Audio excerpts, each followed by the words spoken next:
Hello friends, this is your friend back with a new fanfic. What if Naruto got massive harem with Yugao and more women? If you like this story, don't forget to like, share, and subscribe, and leave your thoughts in the comments. Now, let's start. Chapter 1. Beginnings. Betrayal, hate, anger, sadness. Those were the feelings that plagued Naruto all of his life. For 4 years he lived a life of hell.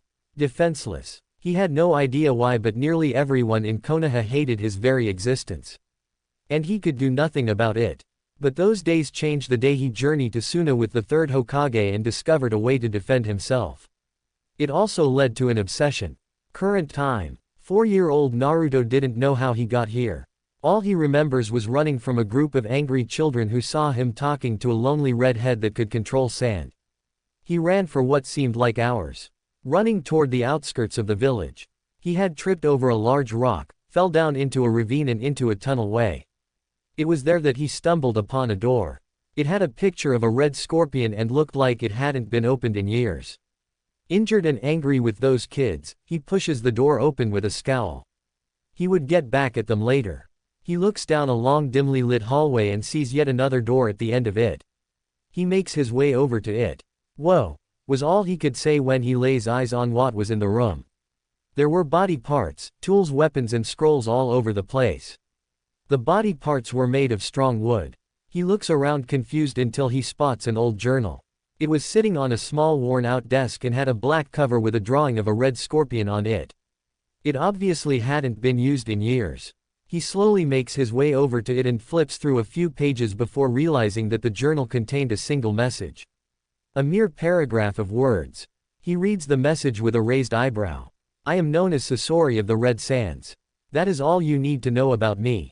My age is timeless. My prowess is unprecedented. My power will be unrivaled.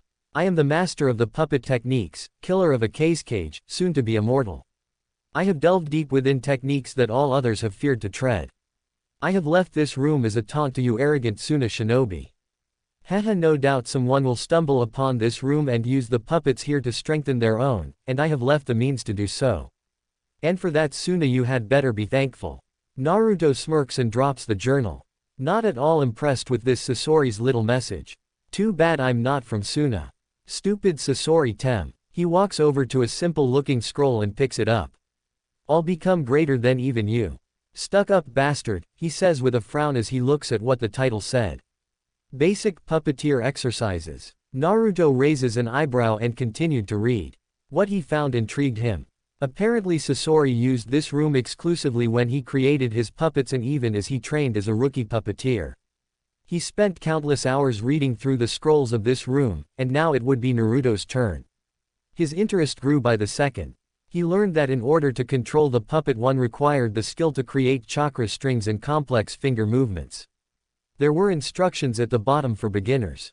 He spent the next couple of days practicing the finger movements and the chakra exercises needed to create chakra strings. It went well despite his apparent lack of chakra control. After he had more or less perfected the chakra string, he went on to the next step of learning how to become a puppeteer.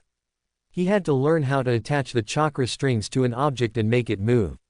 This was a lot more difficult than creating chakra strings. He quickly learned that he needed to increase his control over chakra if he wanted to accomplish this goal. He spent 2 weeks doing so when yet another scroll was revealed to have several different chakra exercises described in it. Naruto didn't know what compelled him to continue reading the scrolls on puppets or why he even spent so much time learning the steps to learn the technique, but he did. He just kept on reading through the scrolls, learning from the instructions left behind by some unknown shinobi of Suna. Completely unaware of the power he was granting himself. 3 weeks went by and Naruto had succeeded in making an arm on the wall move and launch a barrage of Senbon. He had even managed to use the arm to hunt. He was coming along quickly. His skill growing every day. By the end of the 4th week he was able to walk up and down the walls using his chakra. He was able to quickly and efficiently create and attach chakra strings to the puppet parts and bring them to life. He even had a pretty good grasp of what movements moved what on the puppet. He grins and opens his current scroll a bit further, proceeding to the next step. Step 22, creating your own puppet. Naruto grins. He didn't know it was even possible to create his own puppet. Then again, it should have been obvious. He read through the instructions on how to use the various tools needed to assemble a puppet of his own. Various screwdrivers, oils, mallets, hammers, and even a blowtorch lie about the room waiting to be used. Naruto grins again and looks around. There were various torsos, arms, legs, a few heads, a lot of different weapons including a large zanbeto and even some hair. He takes it all in, deciding what to use. He finally settles on a torso that would belong on a young teen, the large zanbeto and a large ball of yellow hair. 2 months went by. Naruto was covered in oil, dirt and sand. This was by far the hardest thing he had ever indulged in. Creating a puppet was something that took skill and time. He was up for most of the 2 months working on his custom puppet. "Hey, I hope Hokage Gigi isn't too worried about me," he says to himself as he makes the final adjustments to his puppet. The rate at which Naruto learned the techniques in the scrolls could have been described as prodigious. His brain soaked up the info with ease and efficiency. It was as if something within him provided him with the right type of deducing skills needed to learn quickly. He didn't focus on that though. He was currently reading yet another scroll as he tightened the joints and various other parts on his puppet. This one was a human anatomy scroll. He didn't really understand why a scroll such as this one would be in a room like this, but he figured if it was there then he perhaps should study that as well. "Ah, finally," says an excited Naruto as he finishes his puppet. It was a near-perfect replica of himself, only about 1.5 feet taller. He had the same blue eyes and wild yellow hair. He even had 6 whisker marks on his cheeks. His jaw was segmented so it could open wide enough for various projectiles such as kunai shuriken and senbon needles. The left forearm was a wide cylinder that held senbon and poison gas, while the left arm split in half and a spinning demon wind shuriken attached to a rod extended out. On its back was the large zanbeto and a long fox tail. The tail was segmented and covered in yellow hair. It was twice as long at the puppet as tall. It held shuriken, kunai and senbon, all dipped in a powerful poison he discovered near the back of the room. It was dressed in a tattered black cloak. That's all he had to work with at the moment, but he planned on changing that. He flexes his fingers and attaches the chakra strings to the puppet to test out his kill and its maneuverability. It immediately comes to life with various clicking sounds. Naruto moves his fingers a bit and the puppet slowly rises to its feet. He grins at his creation. He does a few test movements, causing the puppet to take a couple of steps forward. He smiles. Not bad for his first time. "I'll call you Fox Naruto," he says as he pockets the anatomy scroll. The puppet clicks a few times. Naruto smiles and looks around the room. There was so much he still needed to learn. He knew that. He wanted to learn. He craved it. He walks over to the back of the room, his new puppet, Fox Naruto, taking clumsy steps toward him as Naruto continued to move his fingers and control it. Naruto scans the room and spots a pair of scrolls. He grabs them and looks at the titles.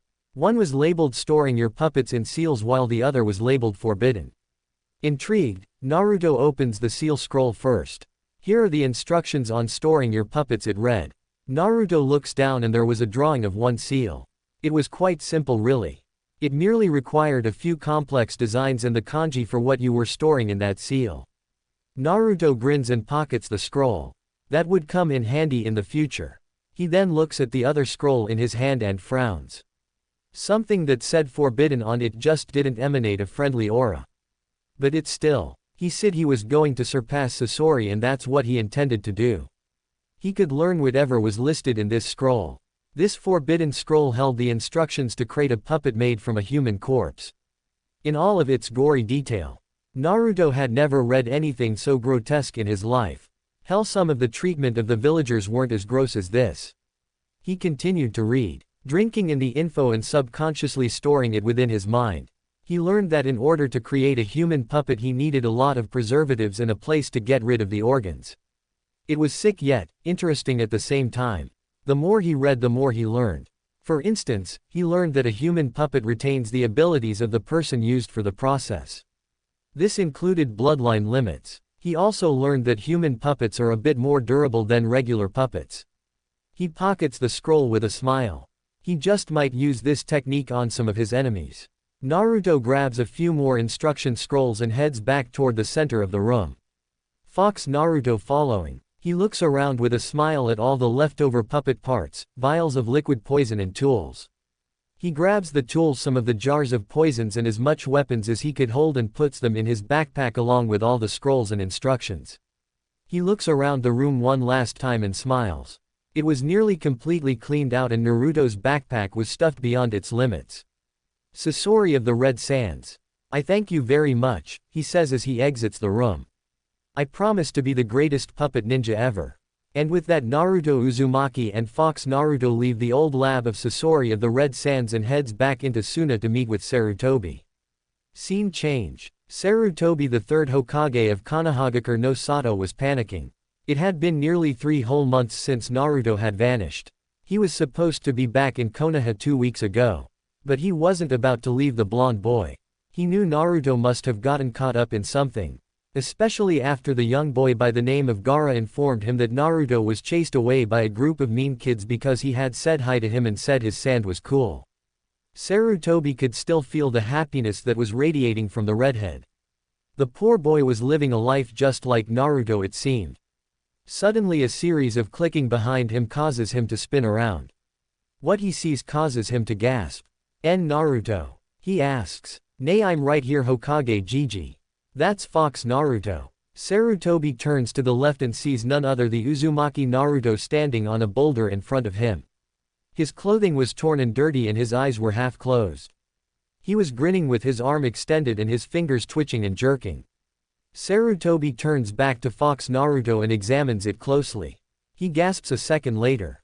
Like it, Hokage Gigi. I created it myself. It was awesome. I found this old puppet room and learned from the scrolls there. Naruto has his puppet leap over the Hokage and take its position next to Naruto. Sarutobi was speechless. Naruto had learned a Suna technique to this level in a mere 3.5 months. It was unheard of. On top of that, he had created his own puppet. Naruto, cool huh? Now I dare any stupid villagers to mess with me. Naruto leaps down to face the Hokage with a tired smile. Without another word, the two then make their way to the exit of Sunagakure.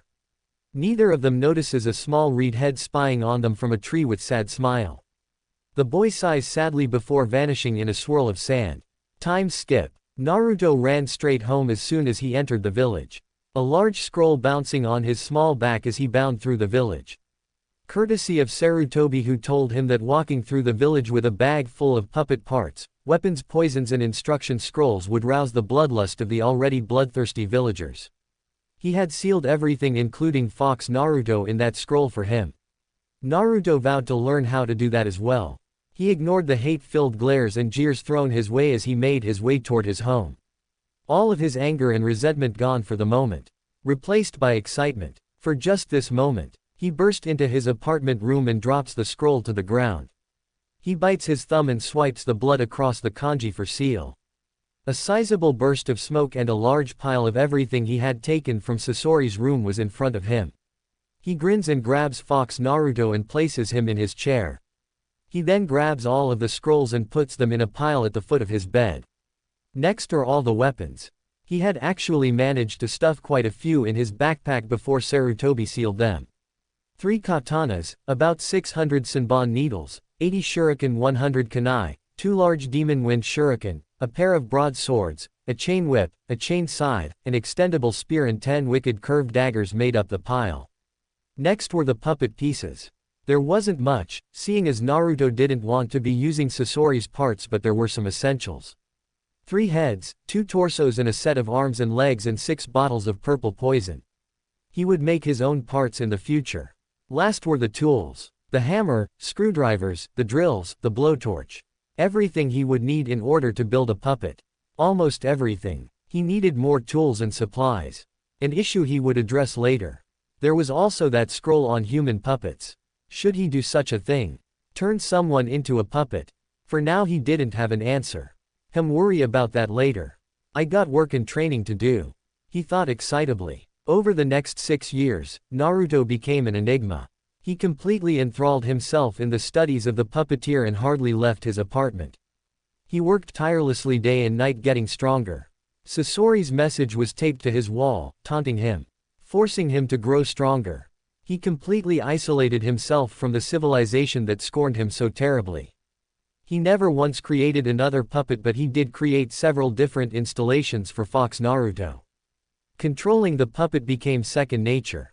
So well developed that it looked like the puppet possessed a life of its own. Naruto hardly had to move anything to get the puppet to follow his commands. He spent countless hours reading through the scrolls, learning constantly, and it seemed the more he learned, the more possibilities that revealed themselves. The art of the puppeteer was truly a treasure to discover. His skill skyrocketed. By the end of his second year he was able to control numerous items at once, one for every finger. This alone meant that Naruto could control Fox Naruto with a single finger. Over the years his apartment became a spitting image of Sasori's room. Homemade puppet parts, weapons and tools hung on nearly every inch of the wall. He took to growing herbs for his poisons and even had a little forge in his kitchen floor, and since he lived on the top floor no one really noticed any smoke. He ventured out every once in a while and stole whatever he could get his hands on. Food, clothing and materials fell to his chakra strings. Sarutobi had taught him numerous funin jutsu. This included the one that stored items into scrolls, something that the blonde was greatly happy for. Naruto also began to study weapons. He figured that having all these items around and not be able to use them would be pointless. He took to sparring with Fox Naruto in order to learn them to a decent degree. Currently his favorite weapon was the chain scythe. Naruto trained intensely every day. He forged some makeshift weights and drew some seals on them that could store chakra and use it to increase the weight holding him down, and practiced daily routines every morning. This consisted of push-ups, punches, kicks and hanging from the ceiling upside down using chakra. It was a sloppy, unorthodox routine, but it was doing wonders for the boy. He learned much. Between living alone and furiously training to be the greatest puppeteer he had to learn these things. This included cooking, cleaning, sewing and even hairdressing. He was never out of things to do. Another aspect of his training was the knowledge of the human body. Not a day goes by that he didn't read a bit of that book. It was always with him. This book provided him with a vast amount of understanding. It helped him with his puppetry skills very much. It also gave him the knowledge he needed in case he decided to create a human puppet. For 6 years no one had heard a single word about Naruto. They knew he holed himself up in his apartment, but no one really cared. Just so long as the demon stayed out of their sight. That is until the 10th celebration of Kyuubi's defeat. That was when everything changed. Time skip. Like any other night, 10-year-old Naruto Uzumaki was nose-deep in a scroll and tinkering with Fox Naruto's tail. He had shortened it after about 2 years. Now he was drawing a few more weapons, storing seals and making his routine check-up of the joints, latches and openings for the numerous contraptions hidden on the tail. He was lost in his own world of human anatomy and puppet maintenance when it happened. Crash. Bam. It came so suddenly Naruto didn't have time to react. A brick smashes through his window and bashes him in the head. At the same time his door is kicked in and about 20 villagers burst into the room wielding sake bottles, knives, planks, and stones. Also 3 ninja came in through the broken window. 2 chunin and an anbu. Naruto's head was killing him and blood was gushing from the split in his skull. He groans. The group pauses when they see the assortment of items in the room. The lead villager voices his opinion. "What kind of sick practices are you doing in here, demon?" He lifts up a puppet head and tosses it across the room. A woman cringes. It looks like he was practicing for when he really decides to sat his bloodlust. The villagers and the 3 ninja glare. "Well, we won't let that happen now, will we?" asks the anbu in a female's voice. There was a loud cheer of, "Hell no," before they all surge forward at the still dazed and confused Naruto. Fox Naruto being thrown to the side. The villagers pounded upon Naruto's prone form without mercy. They kept shouting things like, "Time to finish what the 4th started," and, "We've let you live long enough. You thought you were safe in this apartment." For what seemed like hours they attacked the boy, who for the most part still didn't know what was going on. He could feel the pain, hear the taunts and decipher how many there were, but he still didn't know how or when this attack had started. It was relentless, and it brought back the memories of his earlier childhood. Blood poured from nearly every part of his body. Gashes and broken bones decorated the boy's entire body. He passes out just as the beating stops and he is hoisted up by his underarms. Naruto's mind. Naruto sighs and gets to his feet. He looks around with a sad but angry smile. His eyes scan the area. Where the hell did they dump me this time? He says as he takes in the pale yellow glow of his surroundings. He also notices that the ground was covered in ankle-deep murky water. A sewer. How original, he deadpans as he begins to look for an exit. He rounds a corner and takes off down the hall. He comes to another corner and sees a red glow. Must be sunrise, he says as he rounds the corner. What he sees was not the glow of the sun rising. It instead was a gigantic gate with a paper seal on the front of it. The red glow was emanating from inside. Naruto raises an eyebrow. Hilu www. A pair of huge red eyes suddenly snaps open. This causes Naruto to yelp and leap back. A deep growl so menacing it nearly causes the sewer walls to nearly fall apart erupts from behind the bars as massive fanged grin reveals itself in the darkness. Then there was a voice.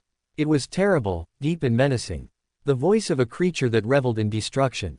So, you have finally come here, you pathetic human boy. What is it that you want from me? Naruto stares wide-eyed at the beast. Unable to say anything, a set of massive claws suddenly slams into the bars. Answer me, mortal. Naruto snaps out of it almost instantly. His eyes harden and he stares at the beast with anger and hate. Listen, I don't know who think you are and I don't care. I've been beaten and tossed into this godforsaken sewer by a bunch of blind Konoha bastards. I don't have time to be around with you. Now tell me how to get the hell out of here. The beast is silent for a couple of minutes until it laughs. A deep rumbling laughter that echoed all throughout the yellow sewers. Ha ha ha, you must be my jailer. I admire you guts brat. Even if you are an insolent whelp. Naruto raises an eyebrow. Jailer. What are you talking about, beast? The beast's grin grows as he speaks again.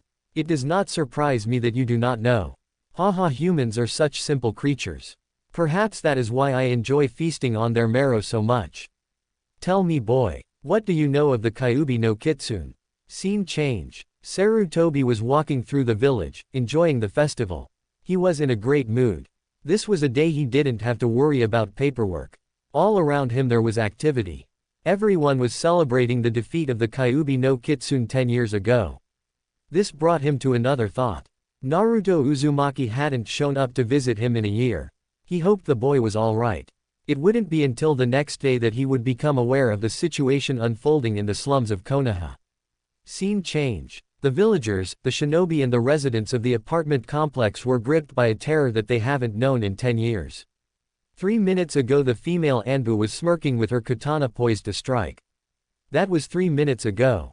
Before an unbelievably powerful red chakra exploded from the boy's body and his eyes turned red and demonic.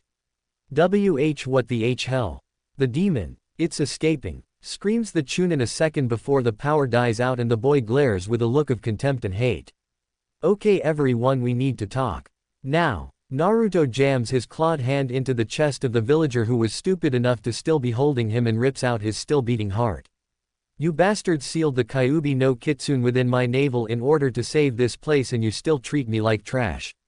The man dies and the rest of the group is now desperately searching for an escape route. I'm a hero here if this is true.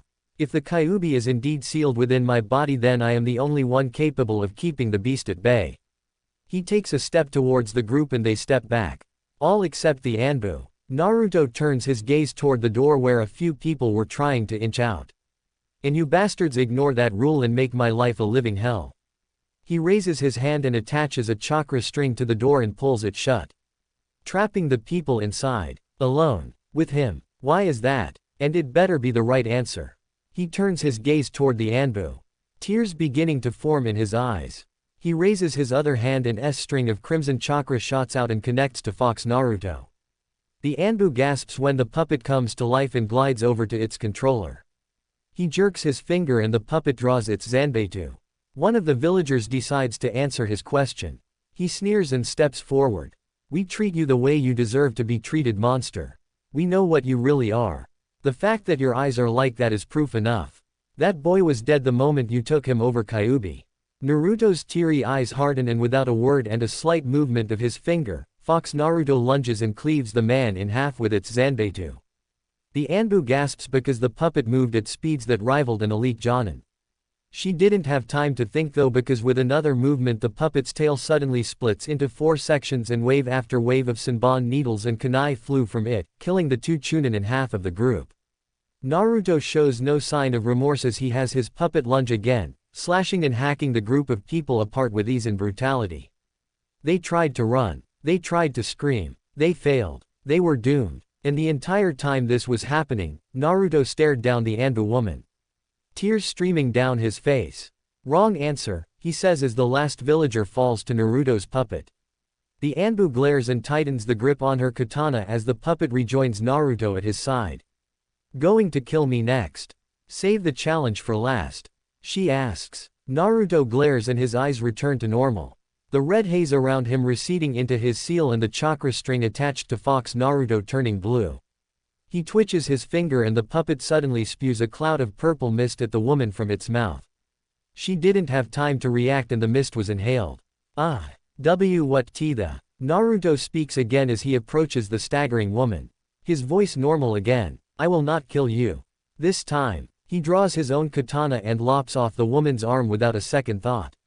She screams out, but her senses were too messed up by now for her to do anything about it. Return to Hokage Gigi and let him know that I am Naruto Uzumaki, puppet master of Konoha, jailer for the Kyuubi no Kitsune. My age is 10. My prowess will be unprecedented. My skill will be unrivaled. He reaches down and yanks the mask from the woman's face, revealing beautiful brown eyes and long purple hair.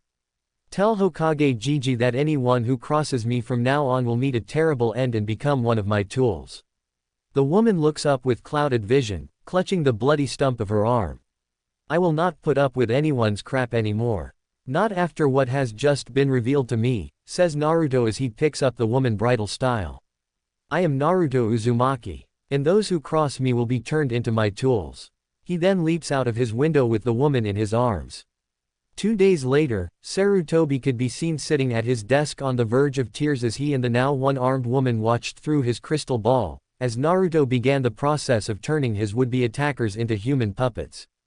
Hokage-sama, why? Why did he spare me? Asks the woman. Sarutobi sighs and gives the woman a mild glare. I do not know Yugao. Especially since you should have been the first one he killed. Yugao looks down in shame. I know. You should have thought before you acted. You listened to those villagers far too much and now an entire apartment complex worth of Konoha citizens has been lost. Yugao's head bows down even further. I'm sorry. Sarutobi sighs and puts a hand on the woman's shoulder. I am not the one you should apologize to. Yugao looks up with teary eyes. I'll find a way to let him know. I promise Hokage-sama. Sarutobi smiles. Good. And who knows? He may even return your arm someday. Yugao smiles a bit as she returns to watching Naruto. Hokage-sama, just where did he learn the puppet technique? Sarutobi smiles and says, I took him to Suna. He learned it there. I see. Still, human puppets. Just who did he learn from? Sarutobi gazes into the ball and sighs. He learned from the leftover findings of an infamous former shinobi of Suna. Do you mean? Yes. Naruto Uzumaki stumbled upon the old training grounds of Sasori of the Red Sands. I only hope that Naruto do not emulate the man too much. Yugao could only nod. 5 months later, the apartment complex came back to life. But there was one key difference. The people that now guarded the now large home of Naruto Uzumaki were no longer alive. Their arms and legs were segmented and their skin was the color of stained wood. They wielded numerous weapons and wooden hands built into the building at numerous points controlled them with the help of a layer of chakra storing seals, sensor seals and security seals. They had become Naruto's guards. His tools. His security puppets. Hey, anyone who gets too close to this place now, better be on guard. Those seals pick up on chakra and ill intent. The second they get within 2 feet of this place, my puppets will attack. Naruto smirks and flops down into his bed. Fox Naruto clicking a few times before becoming silent and dropping to the floor. For the first time in a long time, Naruto Uzumaki felt safe.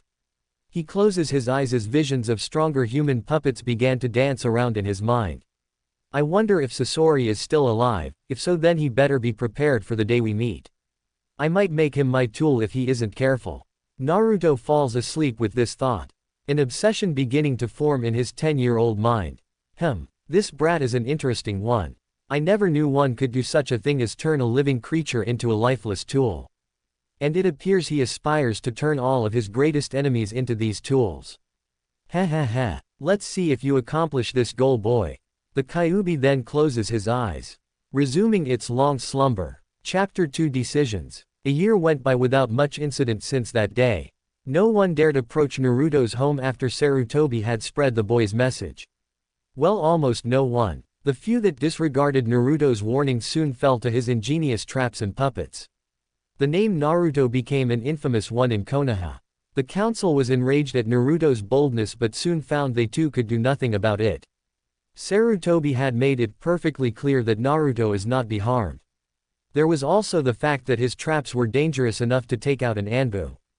And they only seemed to be getting more intricate and dangerous.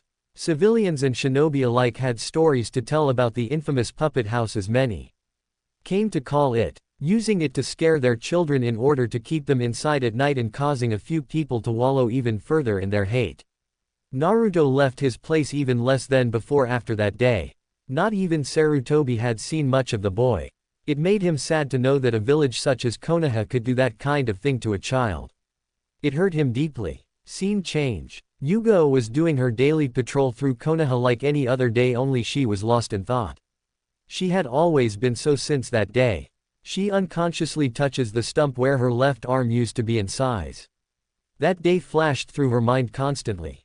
That day she nearly stabbed him with that sword, and the day that he looked at her with those deep red demonic eyes that held more sadness and pain than any human she had seen. It was at that moment that she realized her mistake. Or perhaps it was when he spared her life and dropped her off at the hospital, taking only an arm as punishment. She sighs and says one word. A word that was meant for only her but was picked up by her partner and caused him to raise an eyebrow. Naruto. Is that the guy who took your arm? Asks Gecko Hayate with kind eyes. Yugao nods, slightly surprised that the man heard her. He's a young boy who has been done a great injustice. Hayate nods. He's that puppeteer boy, right? The one everybody talks about. Yes. Hayate looks up in thought for a few minutes as the two continued to walk. He was so silent for a few minutes that Yugao was getting a little impatient. Finally he smiles and says, "Go see him." Yugao nearly trips over her own foot. "What? I can't do that." "Why not?" asks Hayate. Yugao looks at the man with a bit of a glare. Naruto is an infamous word in Konoha for a reason. I'm not risking those traps of his. Hayate frowns a bit and says, "I think you're just scared to face him." "What? You told me yourself. Naruto took your arm a year back. You also said something about a great injustice. I'm guessing that you were part of this injustice and that's why your arm is missing.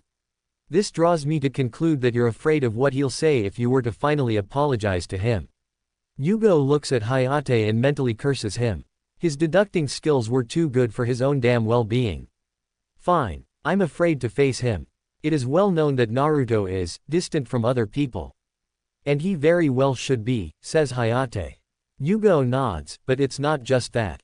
Naruto has been forced to resort to killing at such a young age. He trusts no one and he's quicker to add to his puppet collection than he is to listen. All valid points. You are absolutely right, says Hayate. Yugao was going to say something else but was cut off by the man next to her. But you forget one simple thing, Yugao Uzuki. Oh yeah, what's that? Hayate smiles and puts a hand on her shoulder. Naruto spared your life that day. He must have some bit of faith in you. Somewhere. And with that he leaps away. Scene change. Sarutobi sighs as he straightens out his robes and walks down a hall. He was not looking forward to this. No, not looking forward at all. The council had summoned for him a few minutes ago and he already knew for what reason. He approaches the door and pushes it open. He is met with the gazes of every council member in the room. Their faces were emotionless and frozen, but their eyes betrayed what they were feeling. And Sarutobi didn't like what he was seeing. "Ahokage-sama, it is good of you to join us. Would you like some coffee?" asks his old female teammate. Sarutobi takes his seat but turns down the coffee. He decides to get right to the point and address the situation. "I'm guessing you all have called this meeting to discuss Naruto?" he asks. One of the council members chuckle. She was a rather attractive woman of about 40 years of age. She was dressed in a red kimono and had jet black hair. My Hokage-sama, impatient aren't we? She asks. Sarutobi gives her a piercing look and says, just answer the question. A man sitting to the left of him snorts a bit before speaking. Hokage-sama, was all know how fond you are of that boy and we know how great his potential is. And, says an impatient Hokage, it's just that we feel that the boy is not stable enough to be allowed to live. We've seen Orochimaru and Itachi. We cannot have another one of those. Sarutobi could feel high anger rising as he comes to a conclusion. And it only rose higher once his conclusion was solidified. We know you care for that boy despite his demon heritage, but he cannot be allowed to live. Hiyashi Hyuga, clan head of the Hyuga clan and member of the council, stands up with a smirk. That is why we have come to a decision to eliminate the boy. Sarutobi's eyes widen. You sent assassins. They nod. But not just any assassins. Hiyashi-sama has sent a team of highly trained Hyugas to deal with him. Nothing will get by their eyes. By now Sarutobi was growling. They should be arriving at their destination right about now, says the black-haired woman. Sarutobi slams his fist into the table. You fools. Do you know what you have done? The council recoils a bit, and then explodes into a mass of undignified yelling. Scene change. There were 4 of them. Highly trained, highly skilled and highly pumped for this job. But nothing in the entire world of shinobi could have prepared them for this. No. Hiyashi had told them that the target's house was riddled with very dangerous traps. What they were not told and what Hiyashi apparently didn't know was that the target's home was one big trap. They spent an hour alone trying to get inside the house, then another 30 minutes trapped in the hallway. They had been scraped and cut several times, and those human dolls moved with the skills and speed of some elite ninja. Explosion seals tested their chitons to the limits, and poison gases tested their ability to hold their breath for minutes at a time. They were sweaty. They were tired and they were angry. This boy's skills in traps was almost unparalleled, and it had them unnerved and on edge. They pressed forward though. Byakugans on full blast so they could at least anticipate the springing of the traps Naruto had set. Hell, if it weren't for Byakugan they would already be dead. Finally they make it to the top floor and to a door marked Uzumaki and push. It didn't budge. Damn it, growls the leader as he pushes again. It still didn't budge. The 4 gaze at the door with their bloodline limits and notice that the door is packed full of chakra. An odd thing, but they didn't really see anything else. This kid's good, I'll give him that, but chakra-enforced items are useless against a Hyuga, says the leader as he pumps his own chakra into his palms and slams it into the door. What happens next though made the 4 realize just why the door was packed full of chakra. The door splits apart into 4 sections, swings inward, and about 20 metallic tentacles shoot from the opening and snatch up the Hyugas, pulling them into the void. They felt themselves being pulled down. Further and further underground. Past the 2nd floor. Past the 1st floor. Past the basement until finally they are dropped into what looked like a large dojo. Confused and still shaken, the 4 Hyugas get to their feet and watch as the tentacles recede back into the ceiling. They were getting ready to ask where the hell they were when someone speaks up. It was a voice devoid of emotion and feeling, and it was a voice that belonged to a child. You guys must be pretty good to make it this far. But you die now. I hope Hokage Gigi understands why. The Hyugas all whirl around to the source of the voice and gasp at what they see. That was right before the walls, doors, and floor were covered in iron bars, and several tubes jutted from the ceilings and began to spew out green gas. They didn't have any time to do much else as the gas hit them and they are almost instantly paralyzed. Naruto approaches the 4 downed Hyugas wearing a special mask that kept him from being affected. He had them trapped. No one enters my place and leaves it alive. Unless I want them to. He then draws his katana and swings. Half-hour later, Yugao was standing in front of Naruto's home trying to find the best way to approach it without getting filleted by his puppet's guards. She had looked all around the former apartment complex but still couldn't find a decent way in. She contemplated just going in the front since it looked like the traps there had already been activated. There were even a few broken puppets. Finally, after a few more minutes, she takes a deep breath and decides to walk calmly up to the front door. Bam! What the hell? Screams Yugao as the front door is suddenly blasted out and nearly takes her head off. She had to bend completely backwards in order to avoid the flying piece of wood. A task that had her back screaming in protest. She gets back to her feet and brushes a bit of dust out of her eyes. What the hell was that? She says as she focuses her attention back at Naruto's front doorway. She gasps at what she sees. Naruto emerges from the doorway with an expressionless face. His wild blonde hair tied up in a waist-long ponytail. Yugao notices that he had grown little taller. His deep blue eyes having gained the attributes of a seasoned warrior. Someone that has killed numerous times. His muscles were coiled and defined, ready to spring into action at a moment's notice. He was dressed in a pair of baggy torn-up orange shorts and an open orange jacket. A bloody katana was held in his hand and a battle chain was wrapped several times around his waist. He looked quite handsome for an 11-year-old boy. Yugao could only gape as the boy walked past her carrying a severely slashed-up dead Hyuga on his shoulders, and behind him was his signature puppet fox Naruto dragging two more bodies behind it by the feet. The puppet had changed the most. It no longer stood upright. It was now hunched over into a crouching position and walked like the antiform in Kingdom Hearts 2. The large Zanbeitu was still strapped to its back and its hair was still bright yellow, but now it had a pair of red fox ears and clawed hands. It was dressed in an orange and blue yakuta and now had 9 red tails instead of 1 yellow one. Yugao couldn't help but think of the Kyuubi at that moment. "Assassins," says Naruto plainly as he passes by the Anbu woman. She merely nods without thinking and lets him continue his way toward the Hokage Tower. She could say nothing, her entire being racked with guilt for having a hand in turning Naruto into what he is today. She could only say one thing as he disappeared around a corner and scared the hell out of the villagers nearby. Naruto. Scene change. Naruto briefly acknowledged the presence of the Anbu woman as he passed by her. He had other things to attend to, such as getting to Hokage Gigi and asking him why there are assassins coming at him. Not that he cared, especially given the nature of the assassins. It only meant a powerful new puppet. He ignored the frightened cries of the villagers or the shouts from the shinobi as he made his way toward the Hokage Tower, dragging the bodies of 3 dead Hyugas behind him. Scene change. The council room was in a complete state of disarray and chaos. As soon as Sarutobi had called them all fools, they exploded into a jumbled mess of outrage and denial. "Hokage-sama, you can't possibly believe that the boy is capable of killing 4 highly trained Hyugas," yells Hiyashi. "I agree. No matter how good his traps may be, he still does not have the skill to take them on and win. The Byakugan can see through all. They'll be able to anticipate and avoid the freak's traps, and once they get to the boy itself, then they'll easily deal with him." Sarutobi sighs and says, "Naruto Uzumaki is not the type of person to slack off. Even before that incident a year ago, he was a determined, hard-working, intelligent boy. Naruto won't grow weak in other areas while his puppetry shoots through the roof. I can almost guarantee that his trap-setting abilities aren't the only things to improve over that time. He'll be evenly skilled in every aspect of combat."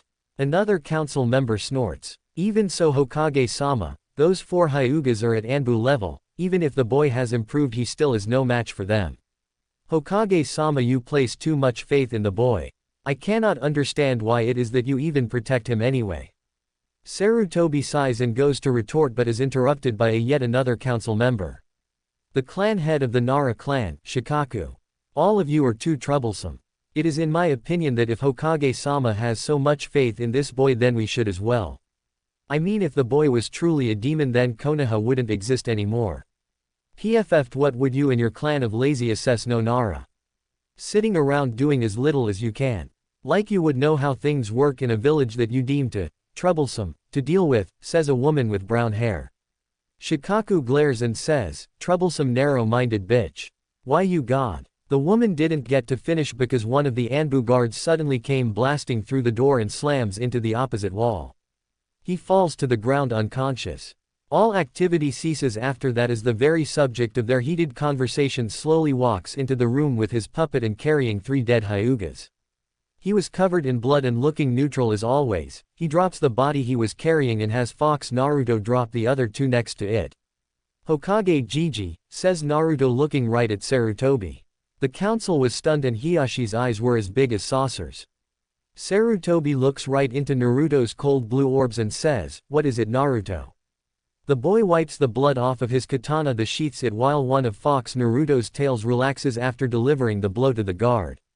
He points to the bodies and says, "I think these 3 belong to you." Sarutobi could only nod. Naruto looks right at Hiyashi and says, and I kept the last one. I thank you for the gift. Hiyashi snaps out of his shock and practically breaks the windows screaming, what the hell do you mean, brat? Naruto grins. It was a look that sent chills down everyone's spines as he has Fox Naruto restrap its own sword on its back. His gaze never leaving Hiyashi's. I have gained a powerful new tool because of you in this council and I thank you for it. He then turns to leave. Wait, boy, screams the Hyuga head. Naruto pauses but does not turn around. What is it, Hyuga Tem? Hiyashi glares so hard his Byakugan activates. You will return Yoshino, now. Naruto looks up. Oh, so Yoshino is her name. A pretty name for such a pretty woman. I'll make sure to remember her name. He then begins to walk out again. Boy, did you not hear me? Naruto says nothing. Hiyashi reaches into his robes and pulls out a white kunai. You will listen to your betters, demon. He chucks it hard before anyone who was not against Naruto could do anything.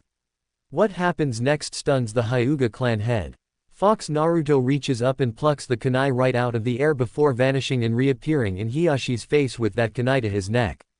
Controlling Fox Naruto has become second nature to me. I always have a chakra string attached to him. I've gotten so used to this, that Fox Naruto is like a sixth sense. The puppet presses the kunai a little closer. I control this puppet out of instinct and reflex alone now. A really powerful defense. Attacking me will get you killed. Especially if you underestimate me, Hyuga Tem. He has Fox Naruto release the stunned Hyuga and leap back over to his side. And as for Yoshino-chan, she died swiftly, I assure you. He then turns to leave again. Oh, and you'll only be losing shinobi if you keep sending assassins after me. I am not the helpless boy you can abuse anymore and I won't hesitate to end lives. Including yours if it becomes necessary. He smiles slightly at the old man. Goodbye Hokage Gigi. And Naruto wait. Naruto pauses and turns to face Sarutobi. Yes, I would like you to join the Ninja Academy again. What? Yells the council. Naruto looks up and says, I'll think about it. First I have to go and prepare Yoshino. Sarutobi nods. Naruto turns to leave but is stopped a third time. This time by the Inuzuka clan head Sume. Uzumaki-san, if you don't mind me asking, how did you manage to kill those four? Naruto looks up then at Sume with a smirk. I trapped them in my training dojo where I gassed them with my paralyzing solution before I opened them up with my katana like a couple of cans of tuna. He then quickly exits, leaving a room full of shocked village council members and a smirking Hokage. Scene change. As Naruto was heading back to his home he once again spots the Anbu woman. She was heading toward the Hokage tower looking deep in thought. He examines her a little closer this time because if he remembered correctly she was staring at his home. His eyes finally rest on her purple hair and he has a realization. You are that Anbu, he says, causing her to snap her head in his direction. They lock eyes for a whole minute before Naruto turns and continues on his way. He had a new puppet to create after all and time was of the essence.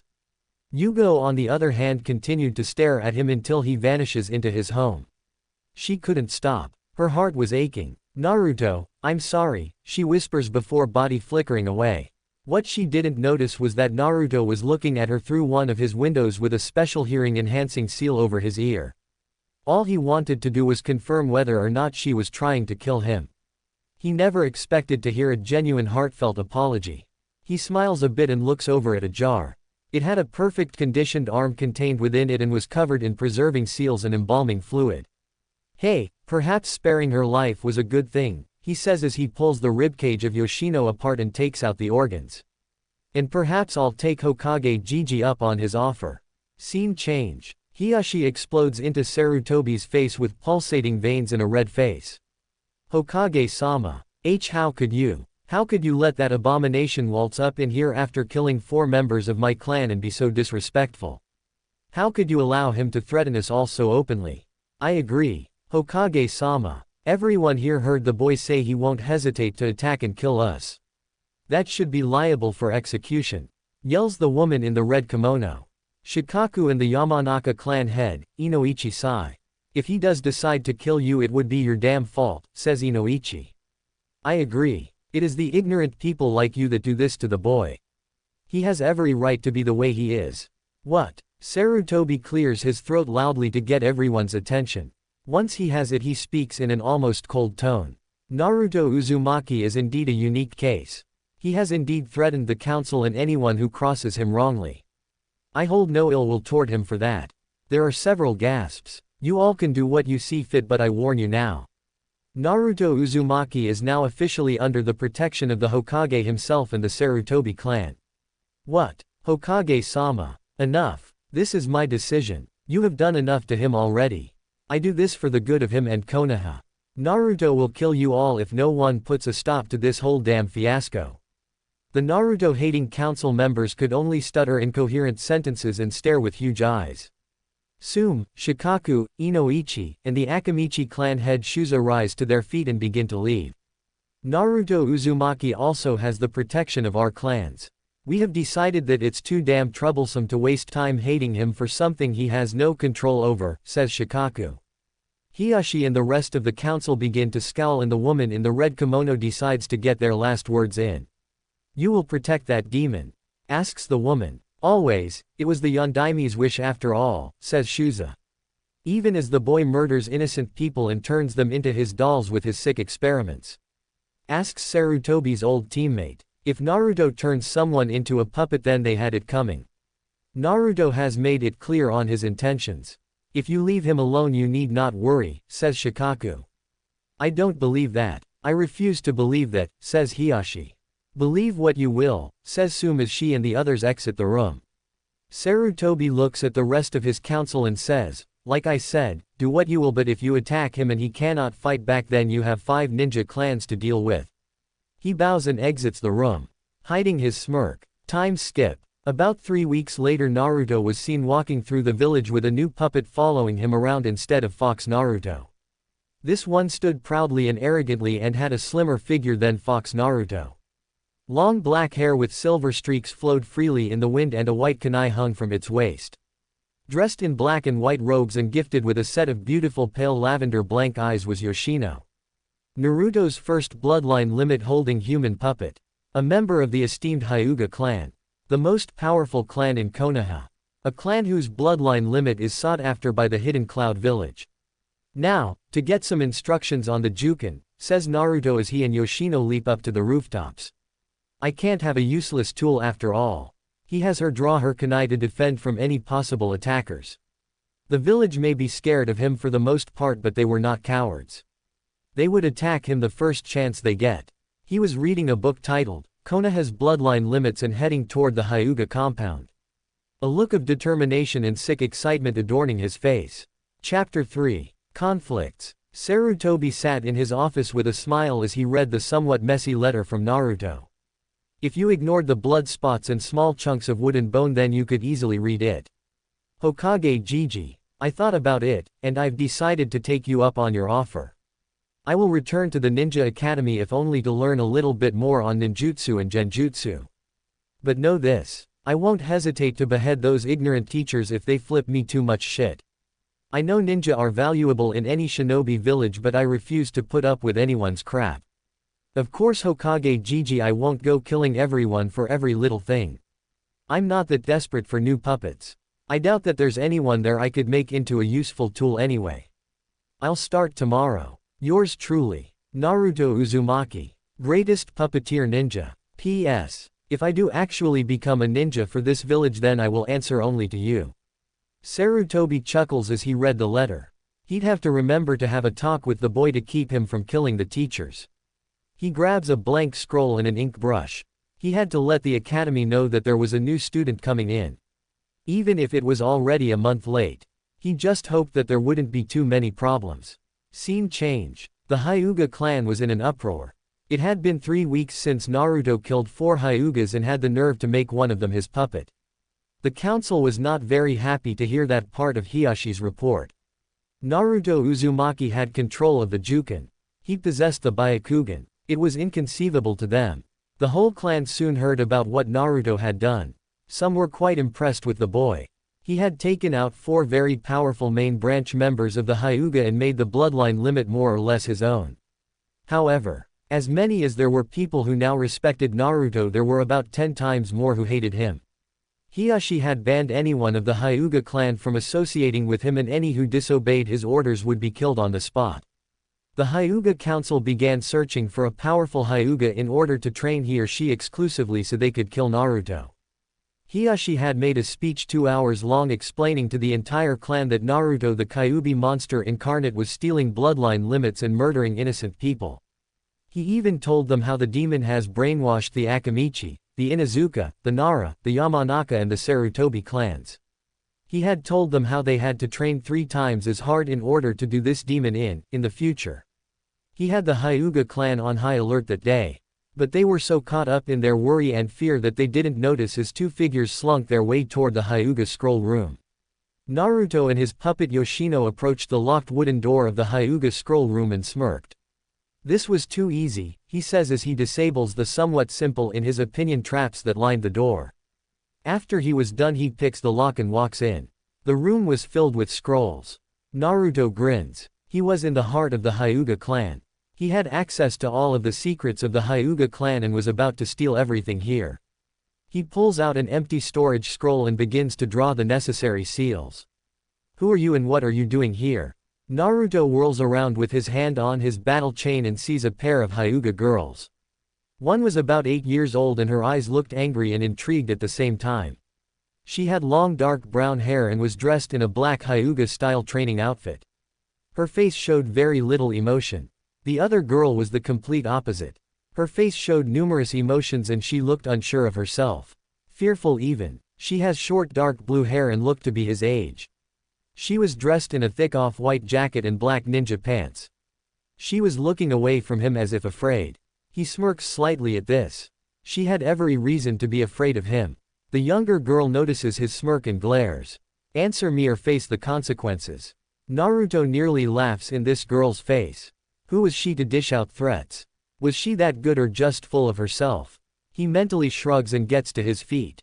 My name is Naruto Uzumaki, and this clan has something I need. Naruto barely heard the older girl gasp. I see, says the younger girl. What is it you are searching for? Are you looking to learn how to use that puppet of yours to its full potential? Naruto smirks. This girl was more intelligent than a kid her age should be. You realize that you won't be able to utilize the Byakugan, she says. Naruto shrugs. It is not the Byakugan I care about. I need to learn the Juken and any other Hyuga fighting style. Your eyes' abilities are useless to me. The younger girl raises an eyebrow. I see. You wish to master the Juken through Yoshino. Since she is a puppet, she wouldn't be able to do the Juken if the controller does not know the proper movements. Exactly, says Naruto. Now if you have no more questions, I have little time. He crouches back down and continues drawing the seal on the scroll. But there is still a couple of problems, Uzumaki, says the girl. Naruto looks up at her. And what are those? He asks. The girl smirks and says, you cannot master the Juken if you cannot use the Byakugan. If you do not have the Byakugan, you do not have the ability to see the chakra coils or the Tenketsu. Naruto looks up. I don't need to see the Tenketsu in order to learn the movements for the Juken. So it is an irrelevant issue. The girl sighs and says, fine, and turns to leave. The older girl was still looking down at her feet and pushing her fingers together nervously. Come Hinata. Father waits for us, says the younger girl in a firm but caring voice. Hinata nods and gives Naruto one last look before turning to leave. Good luck, Naruto-kun, she says in the faintest of whispers. Naruto hns in response, stunning the girl.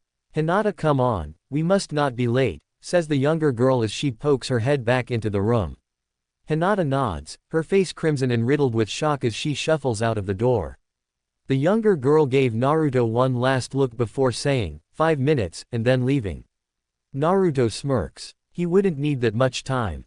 Scene change. Hanabi Hyuga didn't really know why she was letting that boy get away with what he was doing. Perhaps it was a deep-seated respect after hearing what he is capable of.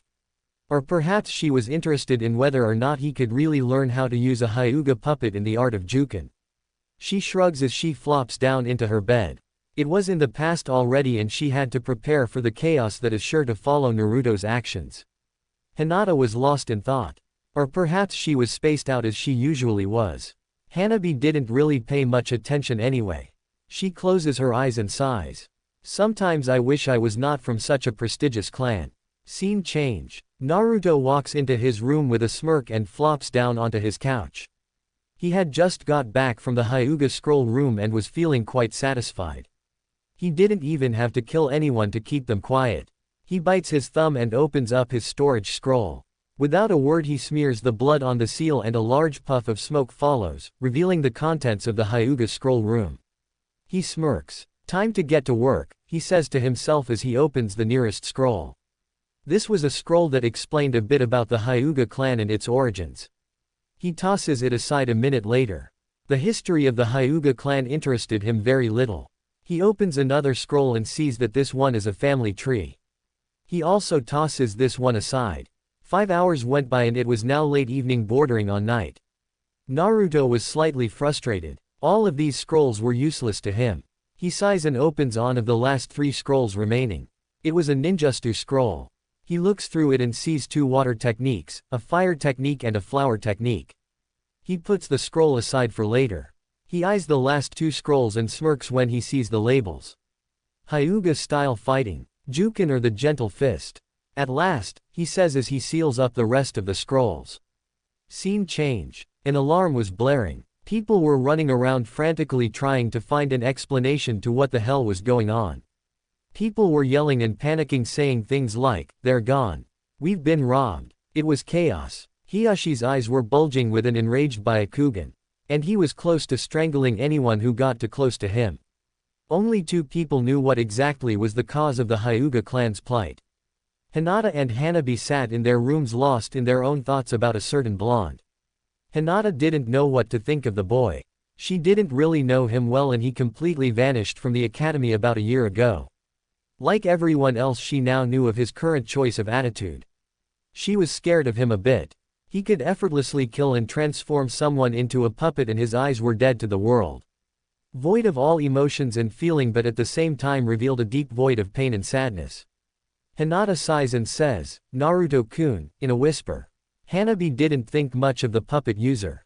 She was intrigued when she heard he could turn people into puppets and was surprised when she found him in the scroll room getting ready to seal everything into a storage scroll, but his attitude didn't really bother her much.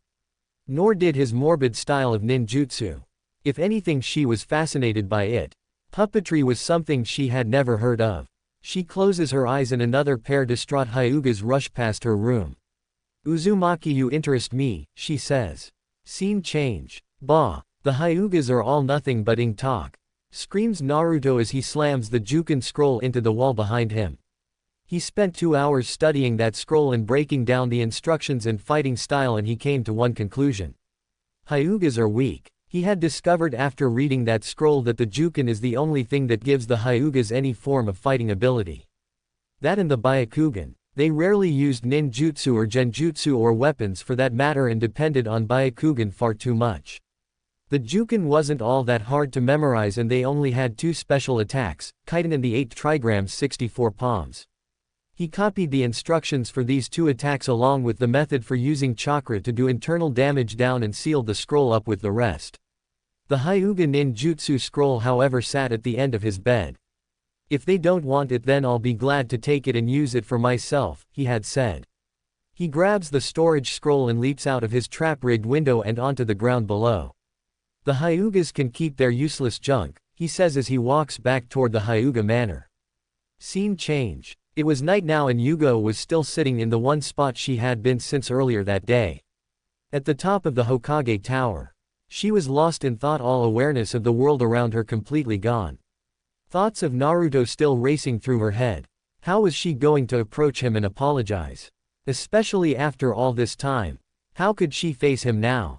Hell, even if she did manage to gather the courage to face him, he'd probably just scoff and tell her to save her pointless apologies. After all, it's not like severe changes of heart like the one she had gone through happen all the time. If anything, Naruto was a paranoid but intelligent boy. He wouldn't just accept her without any questions. Then again, he did spare her that day. But perhaps it was merely so she could deliver his massage to Hokage-sama. She cringes at that. Had he really only spared her out of necessity? She was filled with so many unanswered questions. So much doubt. So much fear. Uncertainty. She sighs and looks up at the moon, ignoring the distant blare of the Hyuga Manor security alarm. Her hand unconsciously resting on her stump. Uzumaki-san, she mumbles before closing her eyes. I have to apologize for the wrong I have done you. Time skip. The next day Sarutobi awoke to a scene of all hell breaking loose. The area near the Hyuga compound was all chaos. Shouts and screams and people doing jutsus echoed all throughout the village, and a huge crowd was watching, jeering one opponent while cheering on the other. He practically flies over to the area and sighs at what he sees. Yeah, Hokage-sama is here to witness the demon's demise. Yells one villager only to have a Senbon jam into his neck and drop him. Courtesy of a glaring Naruto who dodges an attack from Hiashi at the same time. Shut it, fool, he says with a sneer. Hiashi was blind with fury and was attacking Naruto like a bat out of hell with Juken strikes and chakra flying all over the place. Naruto was smirking at the Hyuga clan head while evading his attacks with ease. Damn it, brat, screams the Hyuga as he lunges again at high speed. Naruto ducks under the attack then back handsprings away. What the hell is going on here? And get that villager some medical attention, yells Sarutobi as Hiashi charges. This little abomination has broken into the Hyuga compound, yells Hiashi. Naruto punches Hiashi in the gut, getting a grunt form. The man then shoves him back. Quit your bitching, Hyuga. I have returned everything, so there was no harm. Hiashi charges and attacks with renewed vigor. I'll kill you, he screams. This causes Sarutobi to widen his eyes. And for good reason, because as soon as Hiashi mouthed those words, the look on Naruto's face completely transforms from a smirk to one of rage and fury. Better fighters than you have tried. He then bites his thumb and pulls back his sleeve, revealing a tattoo seal for Fox on his wrist while leaping further away from Hiashi. Fine then. If you want to fight to the death over something so trivial, so be it. He smears his bleeding thumb across the seal and Fox Naruto appears in all its nine-tailed Zanbeitu wielding glory. Sarutobi gasps as Fox Naruto and the puppeteer both vanish at the same time. Clang! Time seemed to freeze at this moment. Everyone who was watching this fight couldn't help but marvel at the boy's speed. It was near Jonin level. A cloud of dust had kicked up, but one could clearly hear three people breathing. When it clears, everyone gasps. Naruto and Fox Naruto were right in Hiashi's face, and Sarutobi's right hand was holding Naruto's left wrist, which was gripping the katana whose tip was poking Hiashi's neck enough to draw a bit of blood. Naruto's right hand was holding a Senbon to Sarutobi's kidney, but the pinky was extended and controlling Fox Naruto. The Hokage had obviously intercepted the blow, which was aimed for Hiashi's ribcage. Luckily Sarutobi was wearing protective ninja gear and was not stabbed by the poisonous needle. Sarutobi's left hand was holding a katana and intercepting Fox Naruto's Zanbeitu would have cleaved the Hyuga right down the center. But the last things that truly had Hiashi gripped by fear were the puppet's 9 tails. Each one was pointed directly at his chest, legs and stomach, and each tail had split open, revealing poison-drenched blades mere millimeters from impaling him. Naruto glares at Hiashi with malice and cold eyes. He does not let up on his sword, nor does he struggle against Sarutobi. He just stares at Hiashi's blank lavender orbs. Hyuga-tem, I told you I have returned your scrolls. I merely needed to study your fighting style if I'm going to use Yoshino to her fullest potential. For some reason this causes Hiashi to laugh. As if you could master the Hyuga style to its full potential. You cannot use the Byakugan, and a Byakugan on a puppet is useless. Naruto presses his katana a bit further. You and your clan are a bunch of overcredited pompous weaklings.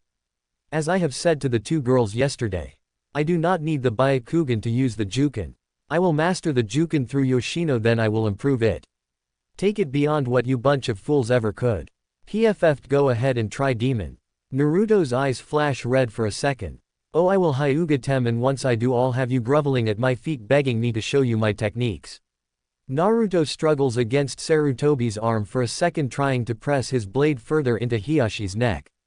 Enough, Naruto. Stand down, says Sarutobi. Naruto looks into the old Hokage's eyes for a second before his gaze softens. He relaxes Fox Naruto and withdraws his katana and steps back. Sorry Hokage Gigi. He pauses for a second. But not for that Hyuga, he says. Sarutobi raises an eyebrow. Naruto smiles a bit and points to the hole near Sarutobi's kidney. Sorry for nearly stabbing you. He then turns to leave when Hiyashi speaks up.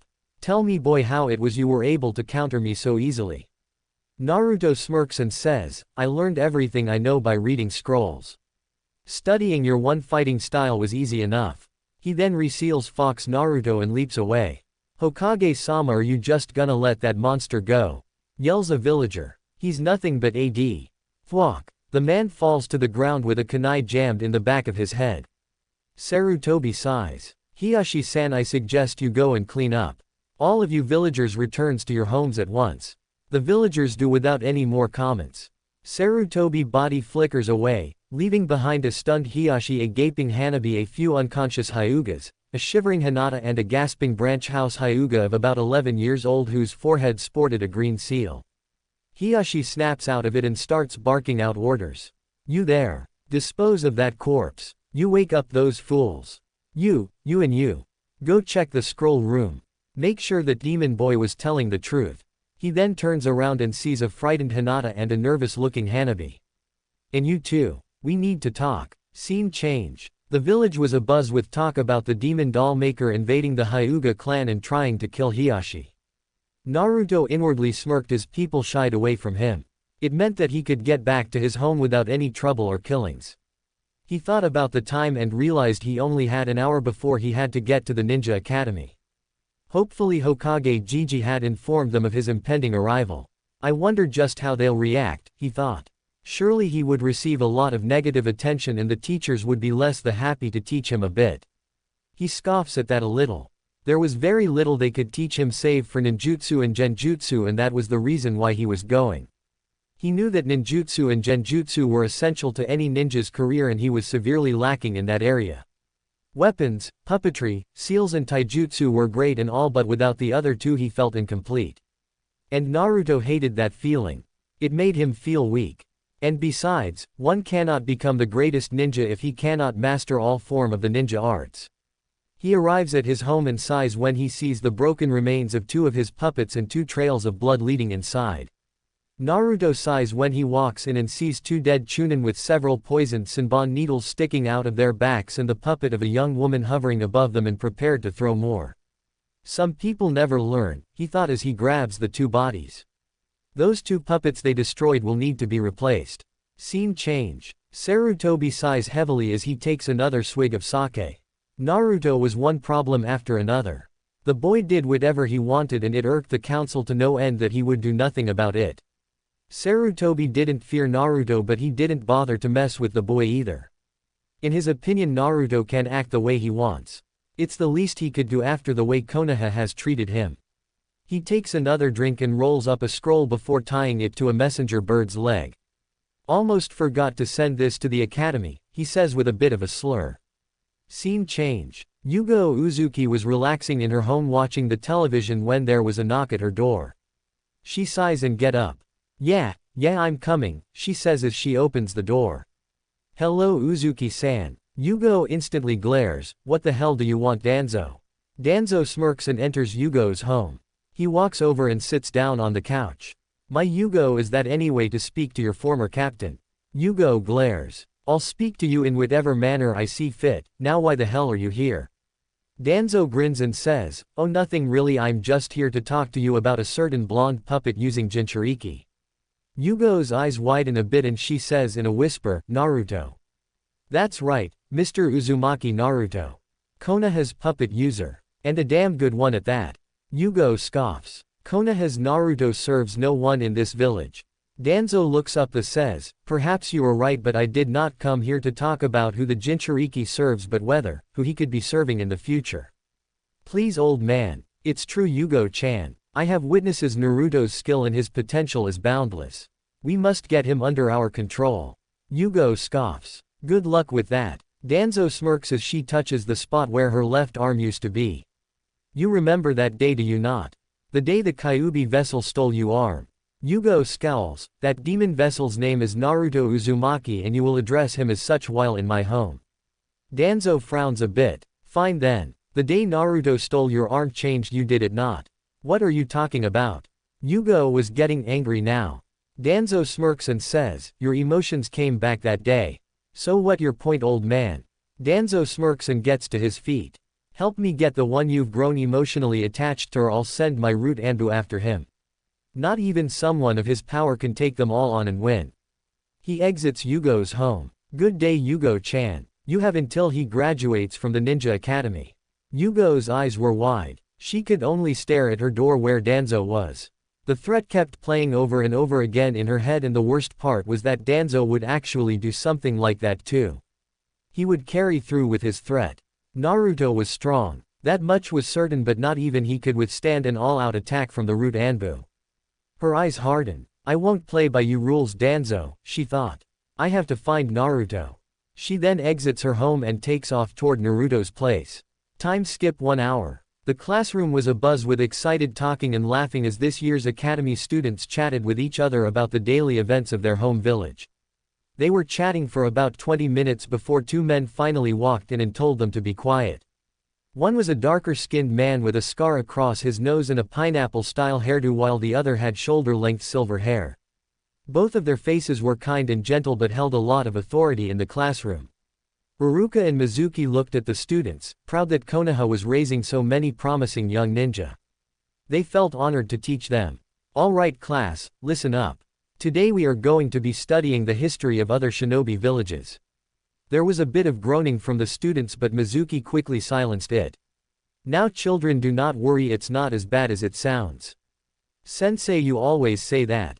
Yells a young Inuzuka boy. Yeah, what's up with that? Yells another boy. The two teachers sweat drop as the class explodes into protests. Hey, listen up. This knowledge is also vital to being a ninja. So pay attention. The class quiets down after a couple more minutes. Now, as I was saying, the world consists of tap tap tap. What now? Says Haruka, causing Mizuki to chuckle. Haruka makes his way over to the window and opens it. A messenger bird sops in and lands on the desk. It's from Hokage-sama, he says as he takes the scroll from the bird's leg and opens it. What's it say, sensei? Asks a young Akamichi. Haruka smiles and says, it appears we have a new student on his way here. He reads the scroll a bit more. It says that this new student has trained in solitude for a while and needs to learn a bit more on ninjutsu and genjutsu.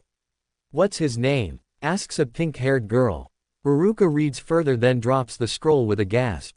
Oh no, it's... Before he could finish, the door to the classroom opens and a reasonably short blonde kid with 3 whisker marks on each cheek steps in. His arms were crossed and his pants and shirt were bright orange. He had a katana, a spear and a battle chain on him, and a tattered blue open cloak. Everyone in the classroom gets one good look at the boy and recoil in a bit of fear. Only one person had the courage to speak in the presence of this boy. He was a young Uchiha boy who looked just as emotionless at the blonde before the classroom. He utters 2 words and 2 words alone. Words that would soon send the classroom into disarray and chaos, for they too knew of what this boy is capable of. Uzumaki Naruto, says the young Uchiha. That was part 1 of Naruto's massive harem journey. Dizzy. If you enjoyed the video, please like, share, and subscribe to Fox Fan Fiction for more amazing Naruto what if stories. Tell us in the comments, which kunoichi should join Naruto's harem next.